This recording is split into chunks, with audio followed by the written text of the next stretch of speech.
Venerable Maestro Samael Aun Weor, Buda Buda Maitreya Ella Mater Kalki Avatara Kalki, A de la nueva era de Acuario, de la nueva era de Acuario, la conciencia, la personalidad y el EGOANIMAL, TEMARIOFASEA. Necesitamos reducir a cenizas la crueldad monstruosa de estos tiempos. La envidia que, desgraciadamente, ha venido a convertirse en el resorte secreto de la acción, la codicia insoportable que ha vuelto la vida tan amarga, la asqueante maledicencia, la calumnia que tantas tragedias origina, las borracheras, la inmunda lujuria que huele tan feo, etcétera, etcétera, etcétera. A medida que todas esas abominaciones se van reduciendo a polvareda cósmica, la esencia, además de emanciparse, crecerá y se desarrollará armoniosamente. Samael Aun Weor, AUMTATSATTANPANPAZ, http www.GNOSIS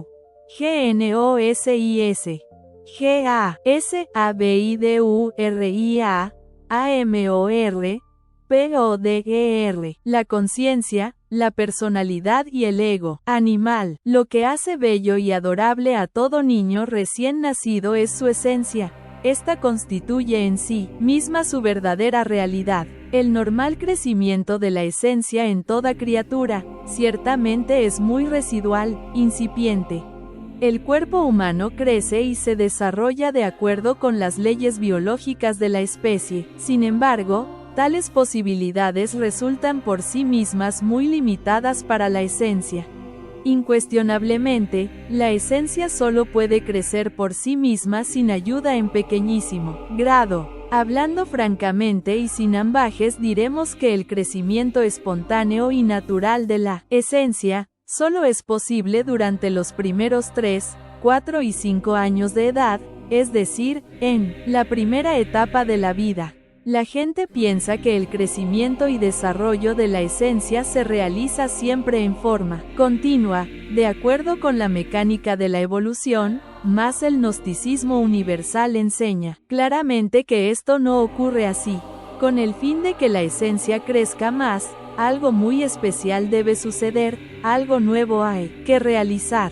Quiero referirme en forma enfática al trabajo sobre sí mismo. El desarrollo de la esencia únicamente es posible a base de trabajos conscientes y padecimientos voluntarios. Es necesario comprender que estos trabajos no se refieren a cuestiones de profesión, bancos, carpintería, albañilería, arreglo de líneas férreas o asuntos de oficina. Este trabajo es para toda persona que ha desarrollado la personalidad. Se trata de algo psicológico. Todos nosotros sabemos que tenemos dentro de sí mismos eso que se llama ego, mí mismo, sí mismo. Desgraciadamente, la esencia se encuentra embotellada, enfrascada entre el ego, y esto es lamentable. Disolver el yo psicológico, desintegrar sus elementos indeseables, es urgente, inaplazable, impostergable. Este es el sentido del trabajo sobre sí mismo. Nunca podríamos libertar la esencia sin desintegrar previamente el yo psicológico.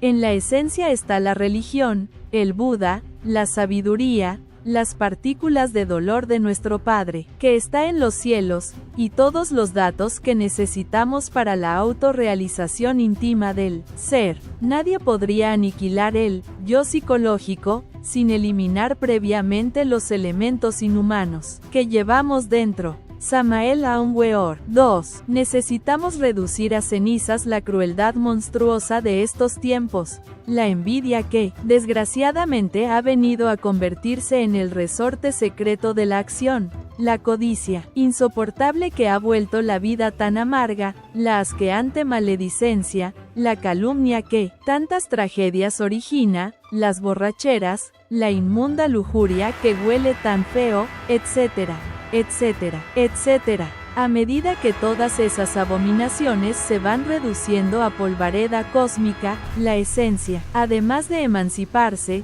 crecerá y se desarrollará armoniosamente. Incuestionablemente, cuando el yo psicológico, ha muerto, resplandece en nosotros la esencia. La esencia libre nos confiere belleza íntima. De tal belleza emanan la felicidad perfecta y el verdadero amor. La esencia posee múltiples sentidos de perfección y extraordinarios poderes naturales. Cuando morimos en sí mismos, cuando disolvemos el yo psicológico, gozamos de los preciosos sentidos y poderes de la esencia. Capítulo 4. La esencia. Psicología revolucionaria. V.M. Samael Aun Weor. Un hombre nació en el año 1900, vivió 65 años y murió. Pero, ¿dónde se encontraba antes de 1900 y dónde podrá estar después de 1965? La ciencia oficial nada sabe sobre todo esto. Esta es la formulación general de todas las cuestiones sobre la vida y la muerte. Axiomáticamente podemos afirmar: el hombre muere porque su tiempo termina. No existe ningún mañana para la personalidad del muerto. Cada día es una onda del tiempo, cada mes es otra onda del tiempo, cada año es también otra onda del tiempo, y todas estas ondas encadenadas en su conjunto constituyen la gran onda de la vida. El tiempo es redondo y la vida de la personalidad humana es una curva cerrada. La vida de la personalidad humana se desarrolla en su tiempo, nace en su tiempo y muere en su tiempo. Jamás puede existir más allá de su tiempo. Esto del tiempo es un problema que ha sido estudiado por muchos sabios. Fuera de toda duda, el tiempo es la cuarta dimensión. La geometría de Euclides solo es aplicable al mundo tridimensional. Pero el mundo tiene 7 dimensiones y la cuarta es el tiempo. La mente humana concibe la eternidad como la prolongación del tiempo en línea recta. Nada puede estar más equivocado que este concepto porque la eternidad es la quinta dimensión. Cada momento de la existencia se sucede en el tiempo y se repite eternamente. La muerte y la vida son dos extremos que se tocan. Una vida termina para el hombre, que muere, pero empieza otra. Un tiempo termina y otro comienza. La muerte se halla íntimamente vinculada al eterno retorno. AGACAC 3. Esto quiere decir que tenemos que regresar a este mundo después de muertos, para repetir el mismo drama de la existencia. Mas si la personalidad humana perece con la muerte, ¿quién o qué es lo que retorna? Es necesario aclarar de una vez y para siempre, que el yo es el que continúa después de la muerte, que el yo es quien retorna, que el yo es quien regresa a este valle de lágrimas. Es necesario que nuestros lectores no confundan la ley del retorno con la teoría de la reencarnación enseñada por la teosofía moderna. La citada teoría de la reencarnación tuvo su origen en el culto de Krishna, que es una religión del Indostán de tipo védico, desgraciadamente retocada y adulterada por los reformadores. En el culto auténtico original de Krishna, solo los héroes, los guías, aquellos que ya poseen individualidad sagrada, son los únicos que se reencarnan. El yo, pluralizado, retorna, regresa, mas esto no es reencarnación. Las masas, las multitudes, retornan, pero eso no es reencarnación. La idea del retorno de las cosas y los fenómenos, la idea de la repetición eterna, es muy antigua y podemos encontrarla en la sabiduría pitagórica y en la antigua cosmogonía del Indostán. El eterno retorno de los días y noches de Brahma, la repetición incesante de los kalpas, etc., están invariablemente asociados en forma muy íntima a la sabiduría pitagórica y a la ley de recurrencia eterna o eterno retorno. Gautama el Buda enseñó muy sabiamente la doctrina del eterno retorno y la rueda de vidas sucesivas, pero su doctrina fue muy adulterada por sus seguidores. Todo retorno implica desde luego la fabricación de una nueva personalidad humana. Esta se forma durante los primeros 7 años de la infancia. El ambiente de familia, la vida de la calle y la escuela, dan a la personalidad humana su tinte original característico infantil. El ejemplo de los mayores es definitivo para la personalidad infantil. El niño aprende más con el ejemplo que con el precepto. La forma equivocada de vivir, el ejemplo absurdo, las costumbres degeneradas de los mayores, dan a la personalidad del niño este tinte peculiar, escéptico y perverso de la época en que vivimos. En estos tiempos modernos, el adulterio se ha vuelto más común que la papa y la cebolla, y, como es apenas lógico, esto origina escenas dantescas dentro de los hogares. Son muchos los niños que por estos tiempos tienen que soportar llenos de dolor y resentimientos los látigos y palos del padrastro o de la madrastra. Es claro que en esa forma, la personalidad del niño se desarrolla dentro del marco del dolor, el rencor y el odio. Existe un dicho vulgar que dice, el hijo ajeno huele feo en todas partes. Naturalmente en esto también hay excepciones, pero estas se pueden contar con los dedos de la mano y sobran dedos. Samael Aun Weor. 4. Los altercados entre el padre y la madre por cuestión de celos, el llanto y los lamentos de la madre afligida o del marido oprimido, arruinado y desesperado, dejan en la personalidad del niño una marca indeleble de profundo dolor y melancolía que jamás se olvida durante toda la vida. En las casas elegantes las orgullosas señoras maltratan a sus criadas cuando éstas se van al salón de belleza o se pintan la cara. El orgullo de las señoras se siente mortalmente herido. El niño que ve todas estas escenas de infamia se siente lastimado en lo más hondo, ya sea que se ponga de parte de su madre soberbia y orgullosa, o de parte de la infeliz criada, vanidosa y humillada, y el resultado suele ser catastrófico para la personalidad infantil. Desde que se inventó la televisión se ha perdido la unidad de la familia. En otros tiempos el hombre llegaba de la calle y era recibido por su mujer con mucha alegría. Hoy en día ya la mujer no sale a recibir a su marido a la puerta porque está ocupada viendo televisión.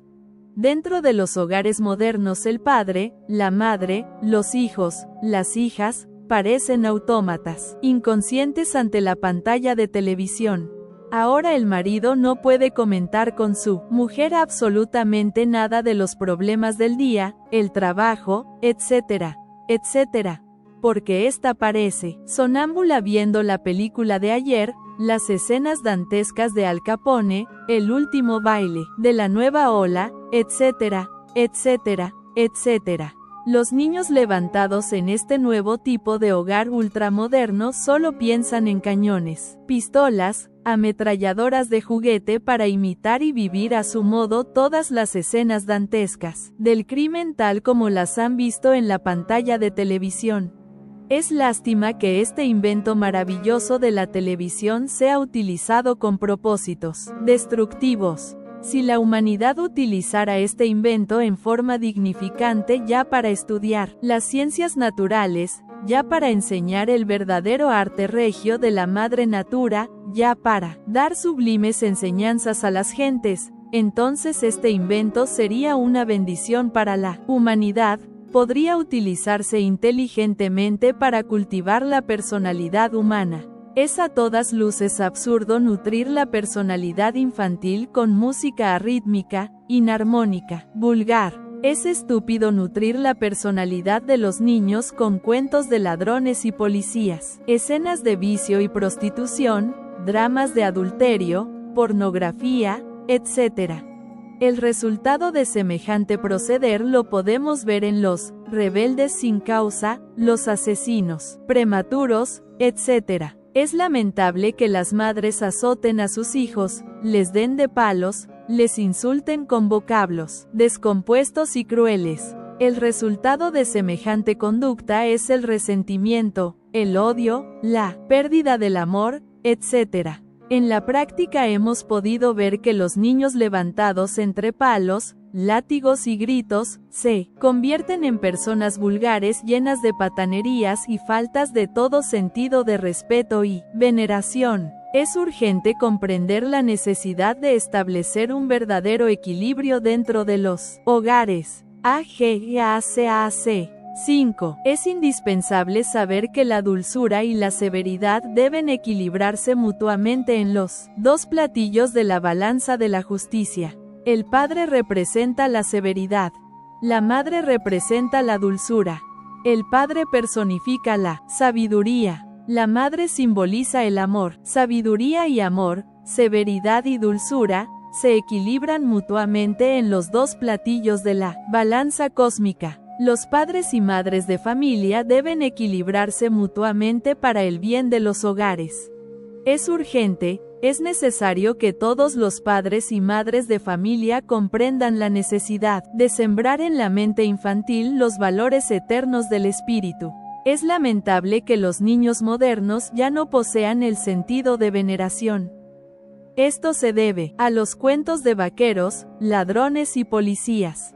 La televisión, el cine, etc., han pervertido la mente de los niños. La psicología revolucionaria del movimiento gnóstico, en forma clara y precisa, hace una distinción de fondo entre el ego y la esencia.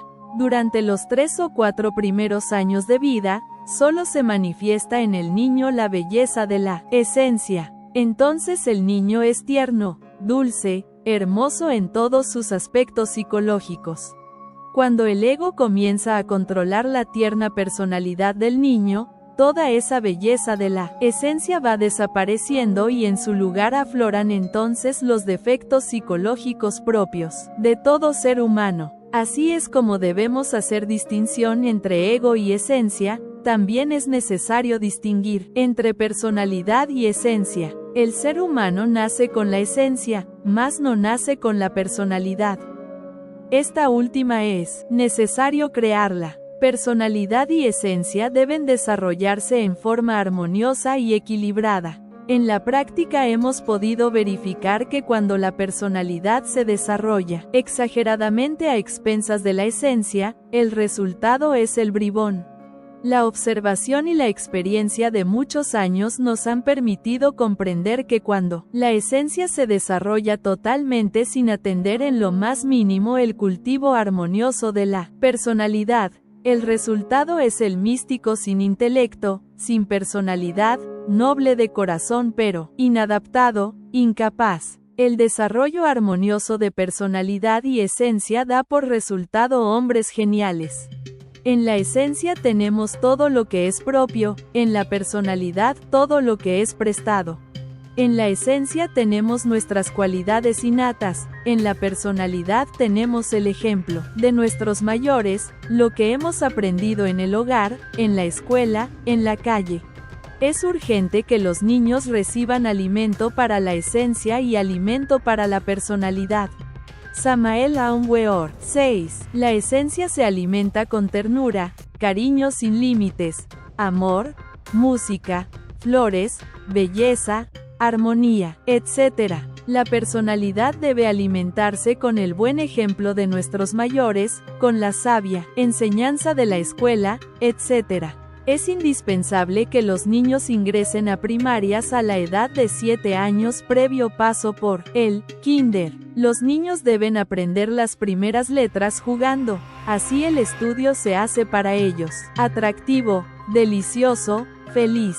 La educación fundamental enseña que desde el mismo kinder o jardín para niños debe atenderse en forma especial cada uno de los 3 aspectos de la personalidad humana, conocidos como pensamiento, movimiento y emoción.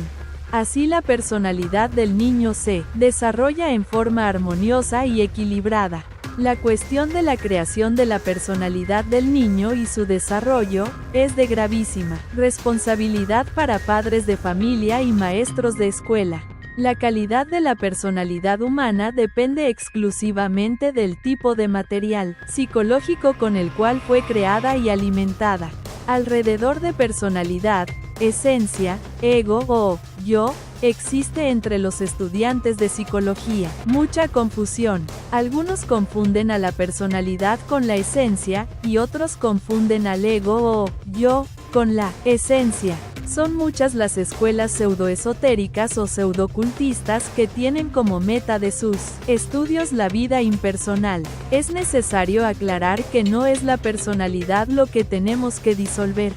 Es urgente saber que necesitamos desintegrar el ego, el mí mismo, el yo, y reducirlo a polvareda cósmica. La personalidad es tan solo un vehículo de acción, un vehículo que fue necesario crear, fabricar. En el mundo existen Calígulas, Atilas, Hitleres, etc.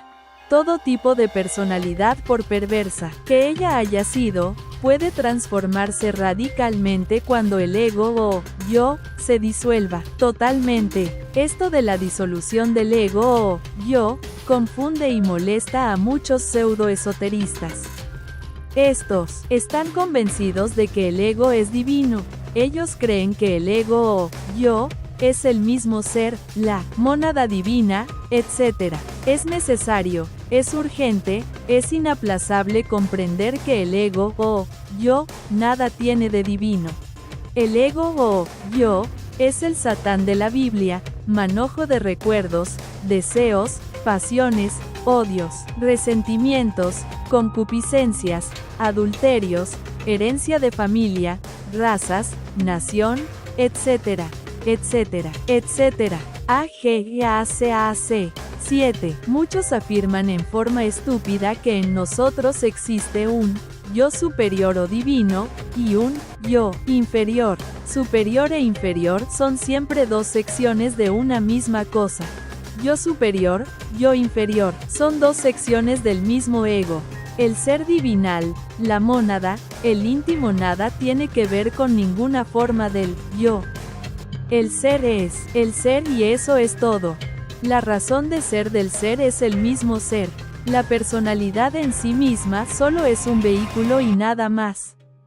A través de la personalidad puede manifestarse el ego o el ser, todo depende de nosotros mismos.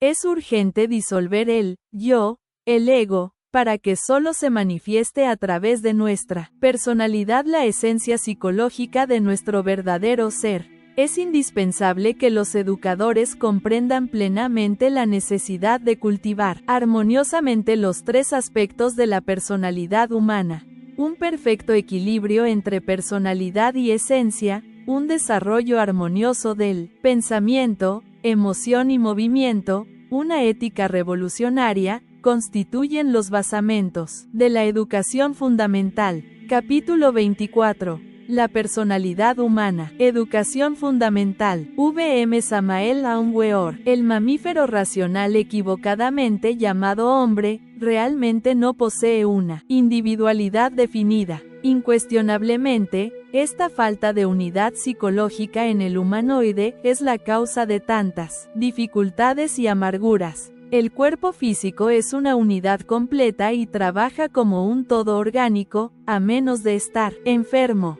Empero, la vida interior del humanoide en modo alguno es una unidad psicológica. Lo más grave de todo esto, a despecho de lo que digan las diversas escuelas de tipo pseudo-esotérico y pseudo-ocultista, es la ausencia de organización psicológica en el fondo mismo de cada sujeto. Ciertamente, en tales condiciones, no existe trabajo armonioso como un todo, en la vida interior de las personas. El humanoide respecto de su estado interior, es una multiplicidad psicológica, una suma de yoes. Los ignorantes ilustrados de esta época tenebrosa, le rinden culto al yo, lo endiosan, lo ponen en los altares, lo llaman alter ego, yo superior, yo divino, etcétera, etcétera, etcétera. No quieren darse cuenta los sabiondos de esta edad negra en que vivimos, que yo superior o yo inferior son dos secciones del mismo ego pluralizado. Samael Aun Weor. 8. El humanoide no tiene ciertamente un yo permanente, sino una multitud de diferentes yoes, infrahumanos y absurdos. El pobre animal intelectual equivocadamente llamado hombre, es semejante a una casa en desorden donde en vez de un amo, Existen muchos criados que quieren siempre mandar y hacer lo que les viene en gana. El mayor error del pseudoesoterismo y pseudo-ocultismo barato es suponer que los otros poseen o que se tiene un yo permanente e inmutable, sin principio y sin fin. Si esos que así piensan despertaran conciencia aunque fuese por un instante, podrían evidenciar claramente por sí mismos que el humanoide racional nunca es el mismo por mucho tiempo. El mamífero intelectual desde el punto de vista psicológico está cambiando continuamente.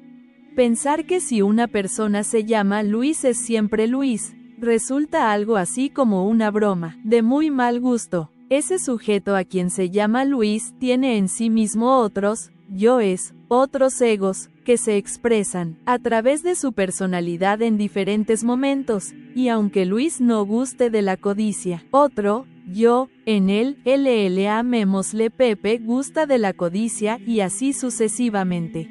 Ninguna persona es la misma en forma continua, realmente no se necesita ser muy sabio, como para darse cuenta cabal de los innumerables cambios y contradicciones de cada sujeto. Suponer que alguien posee un yo permanente e inmutable, equivale desde luego a un abuso, para con el prójimo y para consigo mismo. Dentro de cada persona viven muchas personas, muchos yoes. Esto lo puede verificar por sí mismo y en forma directa, cualquier persona despierta, consciente.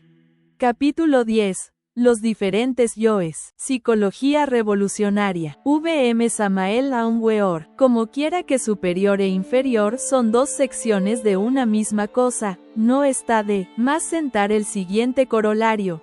Yo superior, yo inferior, son dos aspectos del mismo ego, tenebroso y pluralizado. El denominado yo divino, o yo superior, alter ego, o algo por el estilo, es ciertamente una triquiñuela del mí mismo, una forma de autoengaño. Cuando el yo quiere continuar aquí y en el más allá, se autoengaña con el falso concepto de un yo divino inmortal. Ninguno de nosotros tiene un yo verdadero, permanente, inmutable, eterno, inefable, etcétera, etcétera, etcétera. Ninguno de nosotros tiene en verdad una verdadera y auténtica unidad de ser. Desafortunadamente ni siquiera poseemos una legítima individualidad.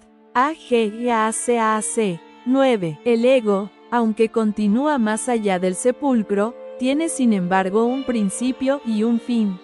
El ego, el yo, nunca es algo individual, unitario, unitotal. Obviamente el yo es yoes. En el Tíbet oriental a los yoes se les denomina agregados psíquicos o simplemente valores, sean estos últimos positivos o negativos. Si pensamos en cada yo como una persona diferente, podemos aseverar en forma enfática lo siguiente: dentro de cada persona que vive en el mundo, existen muchas personas.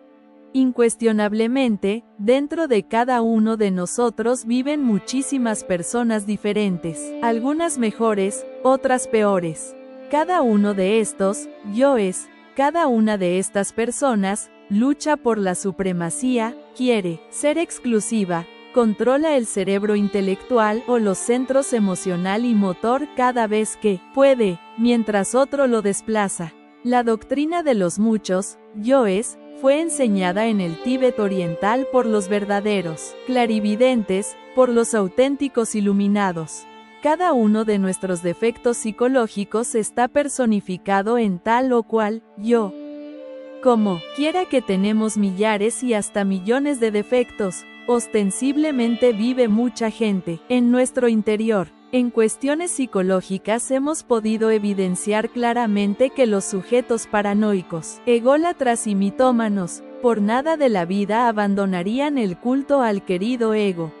Incuestionablemente, tales gentes odian mortalmente la doctrina de los muchos yoes.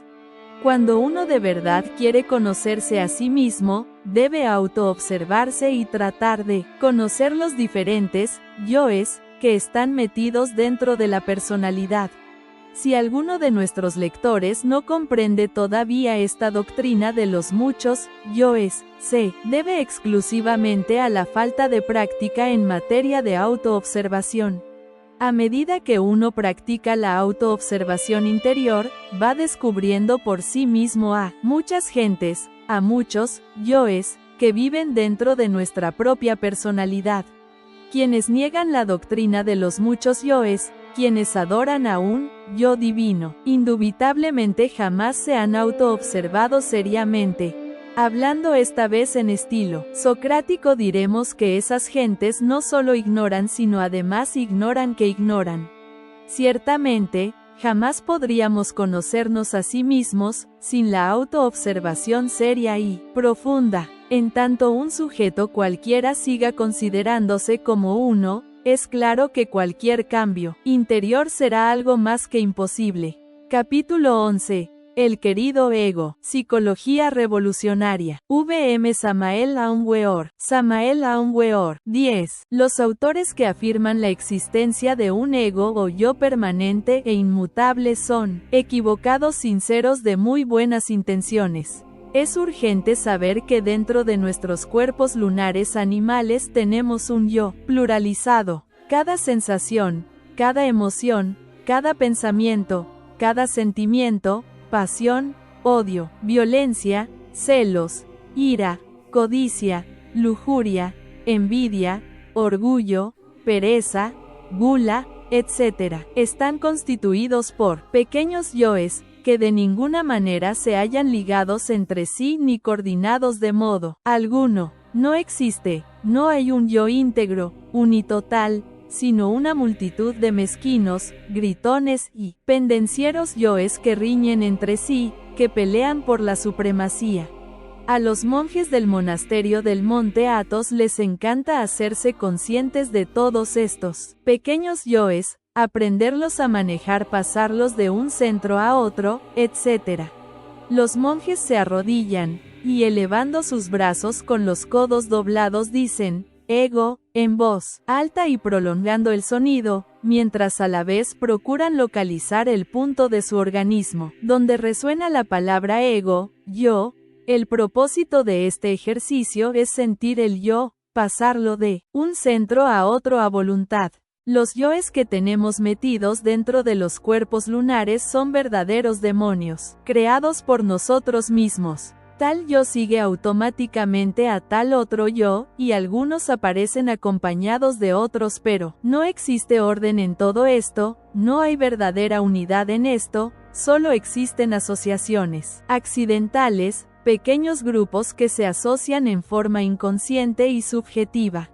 Cada uno de estos pequeños yoes solo representa una ínfima parte de la totalidad de nuestras funciones, pero cree equivocadamente ser siempre el todo.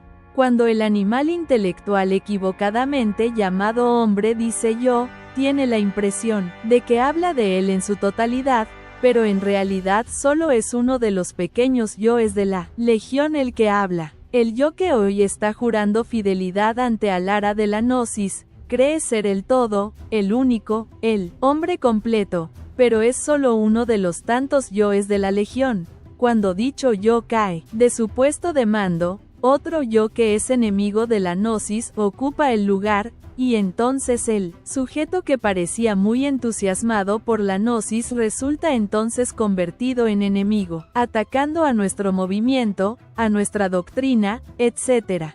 El yo que hoy está jurando amor eterno a una mujer tiene la impresión de ser el único, el amo, el hombre completo, y dice, yo te adoro, yo te amo, yo doy la vida por ti, etc.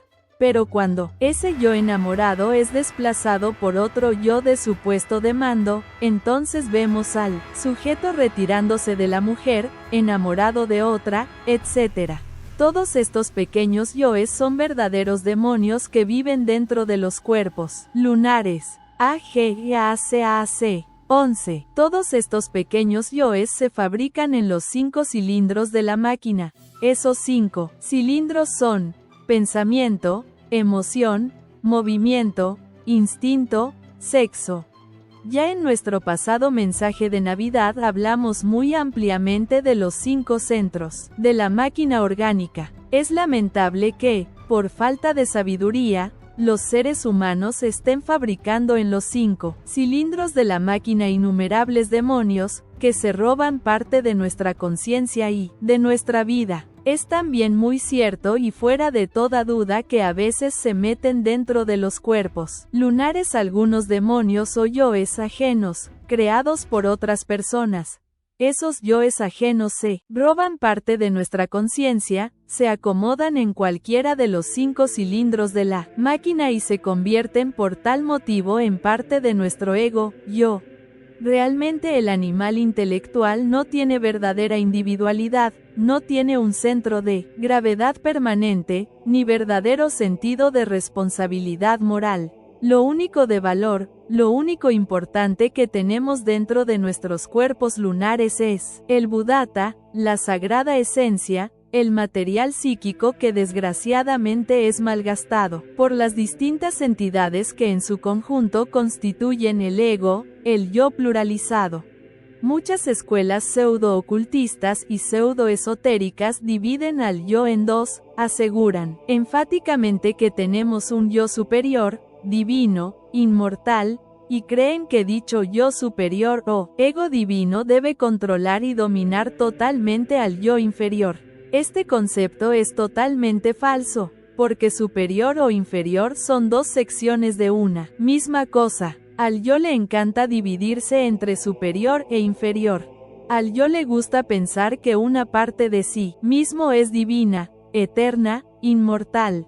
Al yo le gusta que lo alaben, que le rindan culto, que lo pongan en los altares, que lo divinicen, etc.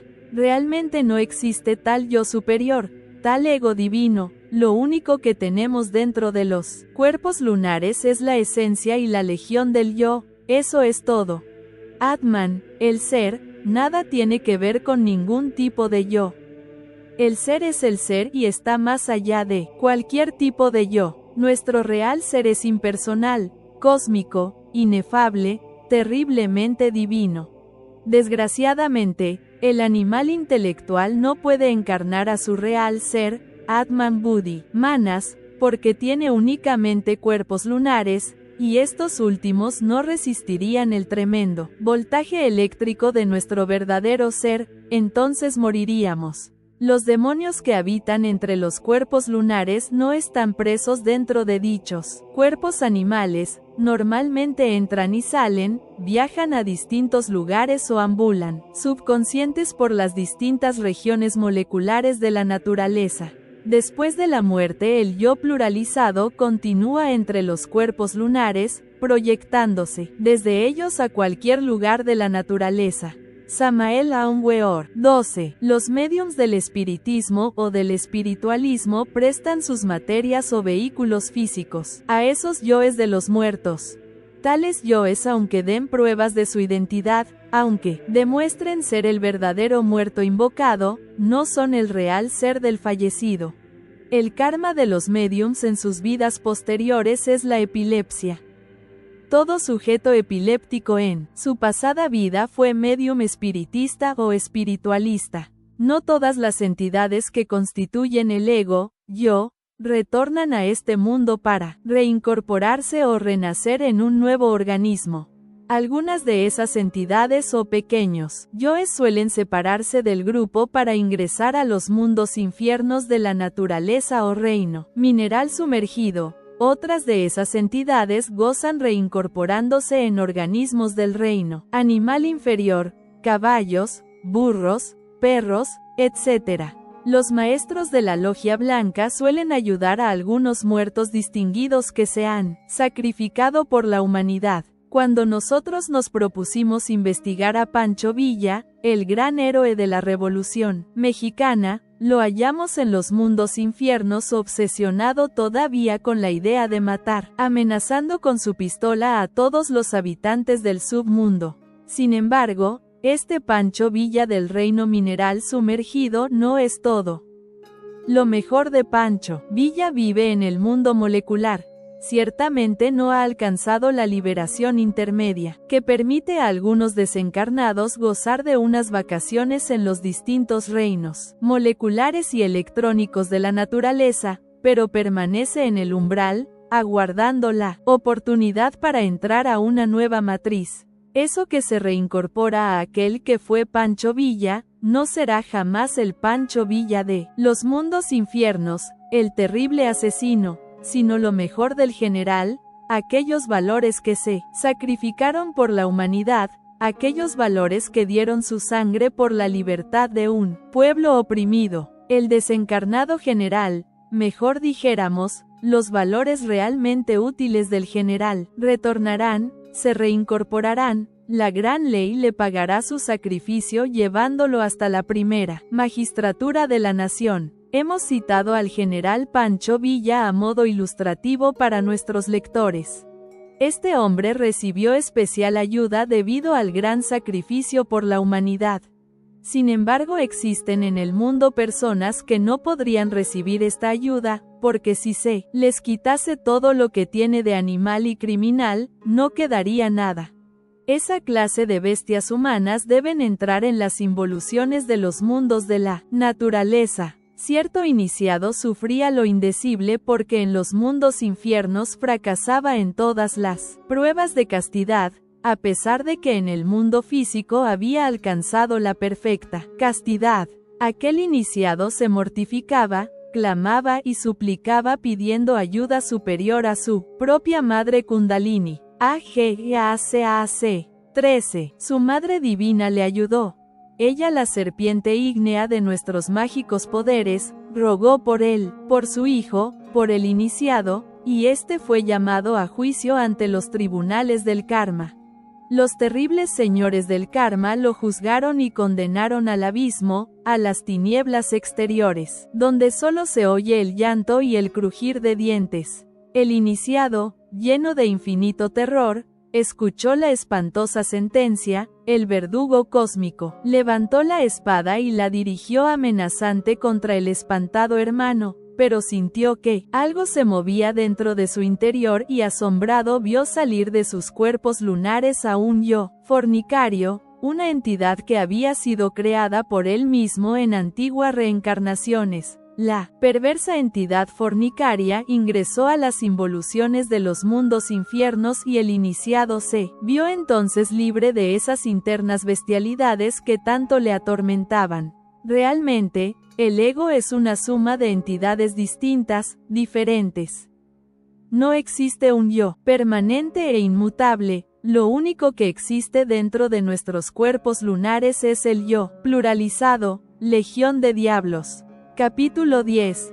El yo pluralizado. El collar del Buda. VM Samael Aun Weor. Samael Aun Weor. 14.